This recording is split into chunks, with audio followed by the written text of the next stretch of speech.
Hello, तुमचं स्वागत आहे माझ्या मिनी ब्लॉग डे 10 30 डेज चॅलेंजमध्ये। आज सकाळी सकाळी मस्तपैकी कुंजन सेवा वगैरे करून घेतली आणि मग नंतर माऊला स्कूलला पाठवलं।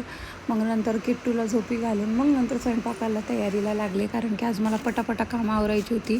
नेक्स्ट डे माऊचा बड्डे असल्यामुळे आम्हाला तिचं फोटोशूट करायचं होतं, तर मग आम्हाला ते पण बाहेर जायचं होतं आणि ते पण ऑफिसला जाऊन येणार होते। तर मग त्यांचं पण आवरल्यावर आम्ही गेलो आणि मग नंतर तिचं मस्तपैकी फोटोशूट केलं। त्याच्यामध्ये तिथे आम्ही मस्तपैकी भुट्टा खाल्ला आणि माऊनी पण खूप एन्जॉय केलं आणि वातावरण पण खूप छान होतं। तिथे मी आणि माऊला मस्त तयार करून घेऊन गेले होते। छान छान तिचं फोटोशूट केलं, मस्त फोटो काढल्या आणि तिला सांगत होते कसं बसायचं, कसं फोटो द्यायचं, कसं हे करायचं, सगळं मी तिला सांगत होती आणि ती तसं तसं करत होती। बघा आमचं मटकेल कसं मटकतंय।